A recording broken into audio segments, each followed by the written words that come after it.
In February of 1861, during the early days of the Pikes Peak Gold Rush, Colorado became a U.S. territory. The history of El Paso County begins just a short time later, in November of 1861, when the territorial legislature created the 17 original counties. At the time, Colorado City, now Colorado Springs Old West Side neighborhood, was the most heavily populated area in the county. There were about 200 homes. The first election that was ever held in El Paso County was all the way back in 1861. We don't have a lot of records from that election, but we know that there was a mill levy question on the ballot that passed. We know from that first election that the maximum mill levy allowed by law at the time was approved, which was $400, and that was used to build a couple of the first bridges in El Paso County. Responsibilities of the Clerk and Recorder's office were done a little differently in the early days. It wasn't until 1913 that Colorado began issuing license plates. You would pay a little bit of a fee, but you would create your own license plate. And so I would imagine that there was a whole hodgepodge of different license plates and everything until the state started issuing their own in 1913. At the time, the Clerk and Recorder was not in charge of recording things like property sales or who had staked claim to a particular piece of property. That was the responsibility of something called the Claim Club. Private individuals would go to a private club, pay a small fee, and record their claim to land through them. And from all accounts, from what we can tell, that system worked out pretty well. But I'm certainly glad that we've got the Clerk and Recorder's office doing that now, so we can ensure that all the laws are upheld and that everyone's protected equally. One of the early county clerks was Irving Halbert. He worked out of the small Garvin cabin that is still in Bancroft Park today. Very different from today, now more than 150 Clerk and Recorder employees serve El Paso County citizens from 4 offices located throughout the county. One must remember when Irving Halbert, one of the first county Clerk and Recorders, came about when the county was first formed. They had very little to do except for perhaps land records and things of that nature. But now the new mandates come down and more expansion of the requirements, so we have a big impact. Today, the El Paso County Clerk and Recorder oversees 5 different departments: elections, motor vehicle, recording, clerk to the board, and support departments. The El Paso County Clerk and Recorder's Office has a significant impact on the citizens of El Paso County. Between the 500,000 citizens that come each year to our offices for a motor vehicle and the nearly 300,000 people that vote in an election and the 100,000 that come to our offices for recording functions, we're actually the public face of county government.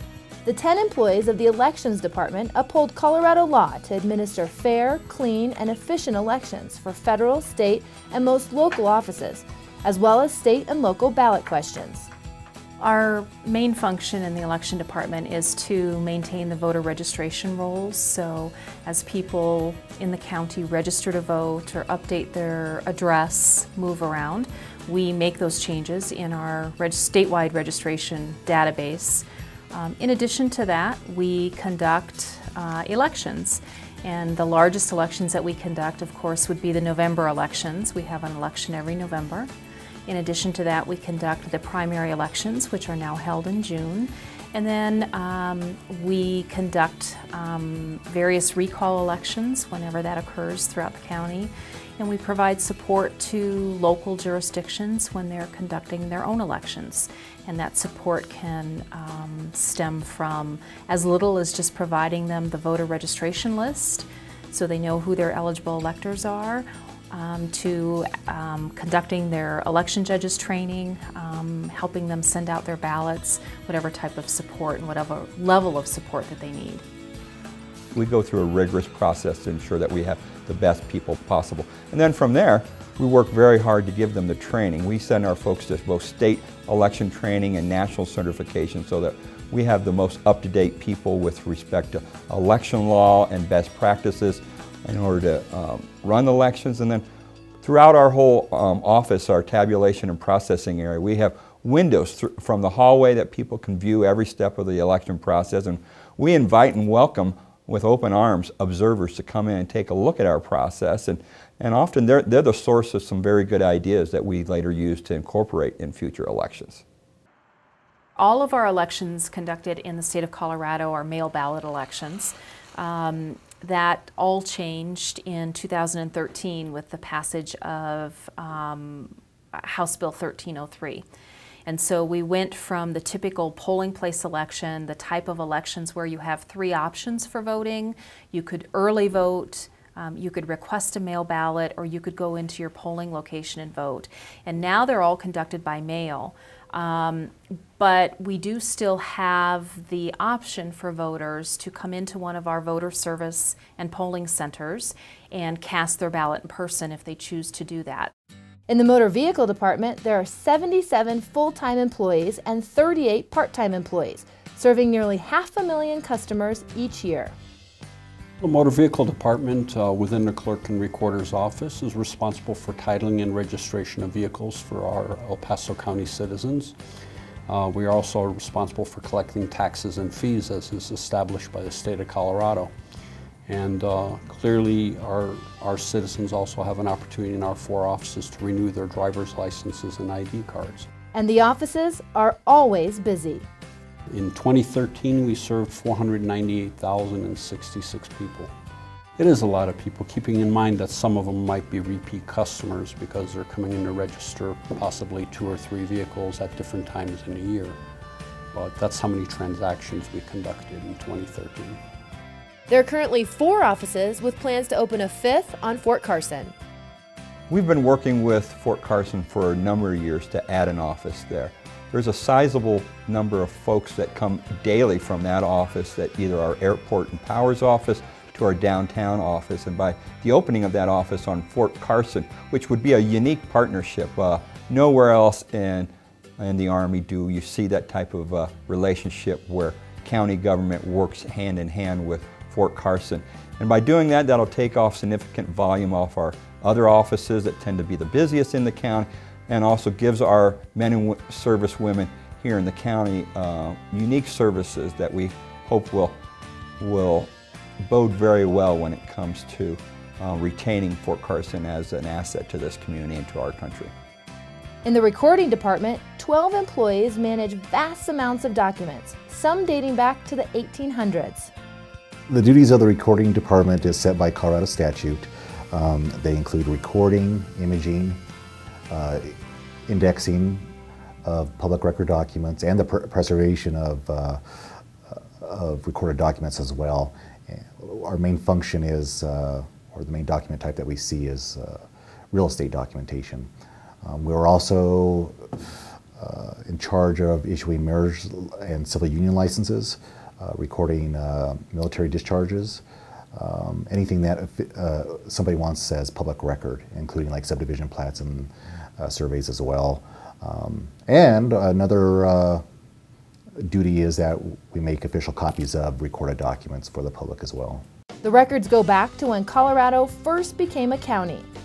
It's amazing to see documentation from General Palmer, or documents that he actually signed.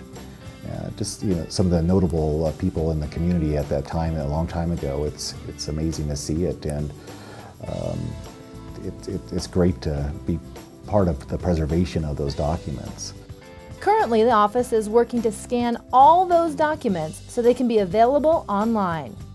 We bought a high-speed microfilm scanner, and we're scanning everything.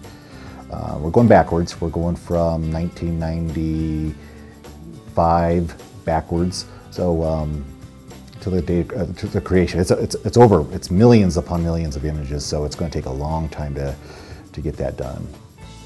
The clerk to the board is a statutory requirement for the county clerk. Currently, 3 employees maintain the official records of meetings, resolutions, ordinances, and other actions of the Board of County Commissioners. Our department fulfills the statutory requirement of the Clerk and Recorder to attend all the Board of County Commissioners meetings, to keep a record of the proceedings and the paperwork, and the county seal. The Board of County Commissioners is also the local licensing authority for liquor and medical marijuana licenses, and we do the administrative part of that, processing applications, taking fees, doing the annual renewals, and so on. Which consists of about 100 licenses altogether. We have currently 94 liquor licenses in El Paso County, covering the various types of licenses available. The county only has 6 medical marijuana operations licensed. The clerk to the board is also the administrator of the Board of Equalization. The Board of Equalization hears property tax appeals from citizens based on the assessor's valuation. Our part in that is to schedule the hearings with referees and process all the paperwork. The number varies greatly per year based on what the assessor's schedule is. In 2011, we had approximately 760 appeals, and the very next year we only had about 112, so it varies greatly. The finance department within the office collects and distributes sales tax on motor vehicles. We collect most of our sales tax through our motor vehicle office. So we have a system that keeps track of everything. It's our motor vehicle record system, and there's about 7 jurisdictions that we collect sales tax for. And at the end of the month, the motor vehicle report comes to the accounting office. We reconcile that report, and then we send out all the letters to the treasurer's office for the amounts that we collected for the month. And then the treasurer's office will cut the checks and we mail them off to the correct jurisdiction. And that adds up to a lot of money. Last year in 2013, we collected $121 million. We distributed $110 million. Finally, the clerk's operations department works to make sure all the departments have the equipment, supplies, and operational support they need. The Operations Department provides the support to our statutory departments for the Clerk and Recorder's office, which consists of the Motor Vehicle Department, Recording Department, Election Department, and Clerk to the Board. We provide the purchasing of equipment that they support along down to the day-to-day office supplies. We facilitate and move documents and materials, license plates, title work, to each of our 4 office locations on a daily basis. Our IS staff provides the computer support on a daily basis. They do the programming and so forth for elections. Our distribution center staff maintains the voting equipment. They store it and they deploy it at election time. So among all of these functions, with the support that we give to the statutory departments, they are able to service our citizens of El Paso County. El Paso County has a long tradition of doing more with less.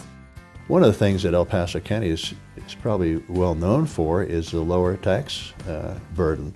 If you look at the top 10 counties, I believe, in the state, largest by population, El Paso County is far and away, I think we're number 10 as far as the mill levy, and it might be even less than half of the next lowest county. So we should be very fortunate to live here. I mean, my property taxes right now in my house are about 1/4 of what they were in Dallas 20 years ago. El Paso County has a mill rate that's less than 8 mills, which means that for a residential home, you're paying $8 for every $1,000 in value after you adjust it for assessment. That means that we have one of the lowest tax rates anywhere in the state of Colorado. As a government, we operate significantly more frugally than other governments along the Front Range. At the same time, the county strives to give citizens the highest level of service. We do a great job for the citizens of El Paso County. That makes all the county government looks good. So we have a significant impact, and we probably have the most routine and day-to-day contact with the citizens of El Paso County. For more information on the El Paso County Clerk and Recorder's Office, please visit car.elpasoco.com.